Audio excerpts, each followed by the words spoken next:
Case 1 Atul Subhash. ఈయన మరణ వాంగ్మూలంలో video అవ్వచ్చు, లెటర్ అవ్వచ్చు, జడ్జి మీద చేసిన ఆరోపణలు వచ్చి లంచం అడిగినట్టు, అట్లాగే వెట్టకారంగా పెళ్ల ముందు నవ్వినట్టు, తన చావుకి ఇతను కూడా ఒక కారణం అన్నట్టుగా చూపించాడు. కానీ ఇదే కేసు సామాన్యుడికి అయితే కనుక పెద్ద శిక్ష పడుతుంది. కానీ పీట మీద కూర్చున్న వాళ్ళని సామాన్యుడు ప్రశ్నించకూడదు. ఇది మన రాజ్యాంగం. కేసు 2 ఢిల్లీ హైకోర్టు యశ్వంత్ వర్మ ఇంటి అగ్ని ప్రమాదంలో కోట్లు బయటపడ్డాయి. కానీ ఈ రోజు దాకా ఎవరు యాక్షన్ తీసుకోలేకపోయారు. కానీ ఇదే పరిస్థితి సామాన్యుడికి జరిగితే కనుక ఇమీడియట్ గా అరెస్ట్ చేసే అధికారం పీట మీద కూర్చున్న వ్యక్తిని మనం క్వశ్చన్ చేయలేం, యాక్షన్ తీసుకోలేం, అవినీతి చేసినా గాని. Case 3 Ravana Siddappa Mallikarjuna case. ఈ కేసులో జడ్జి గారు ఇచ్చిన జడ్జిమెంట్ ఏంటంటే గనక అక్రమ సంతానంలో పిల్లలు పుట్టినా గాని అధికారికంగా ఎవడైతే మొగుడుంటాడో వాడే తండ్రి, వాళ్ళకి ఆస్తి కూడా వాటేవ్వాలి. ఇది కొంచెం సిరాకు పుట్టిచ్చే స్టేట్మెంట్, కానీ జడ్జి గారు ఇచ్చేది మనం అంగీకరించాలి. ఇది మన రాజ్యాంగం. కేసు 4 న్యాయమూర్తి శుక్లా గారు ఒక మెడికల్ కాలేజీ వ్యవహారంలో అవినీతి ఆరోపణలు రుజువైనవి. కానీ ఇందులో విచిత్రం ఏంటంటే గనక ఆయన రిటైర్ అయ్యేదాకా ఆయనకి పూర్తి జీతం వచ్చింది. సామాన్యుడికి అయితే కనుక ఇది జరగలేని పని. జడ్జి గారు కాబట్టి ఇట్లా జరిగింది. ఇక్కడ సమానత్వం అనేది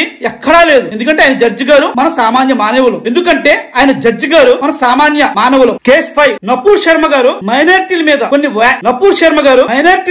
కొన్ని వ్యాఖ్యలు చేసినందుకు కోర్టు ఇమీడియట్ గా ఎఫ్ఐఆర్ ఫైల్ చేసి అరెస్ట్ చేయమని. కానీ అదే మైనారిటీస్ మెజారిటీస్ ఏమని అంటే కనుక ఒక్కడు కూడా యాక్షన్ తీసుకోడు. రీసెంట్ గా జడ్జి గారు కూడా హిందూ మతాన్ని కొంచెం వెట్టకారంగా మాట్లాడినా గానీ ఎవరు మాట్లాడతాక లేదు. కానీ జడ్జి గారి మీద టూ వేస్తే మాత్రం ప్రతి ఒక్కడు ఖండించారు. ఎందుకంటే జడ్జి గారు ఏమైనా చేస్తే మనం మాట్లాడతాక అధికారం లేదు. కానీ జడ్జి గారు ఎవరైనా చేస్తే కనుక ప్రతి ఒక్కడు ఖండించాలి. ఇది మన న్యాయస్థానం మనకి ఇచ్చిన హక్కు. సో ప్రతి ఒక్కళ్ళు జడ్జి గారి మీద షూ వేసినందుకు ఖండించాలి. ఇది మన న్యాయ వ్యవస్థ మనకి ఇచ్చిన హక్కులు. జై హింద్.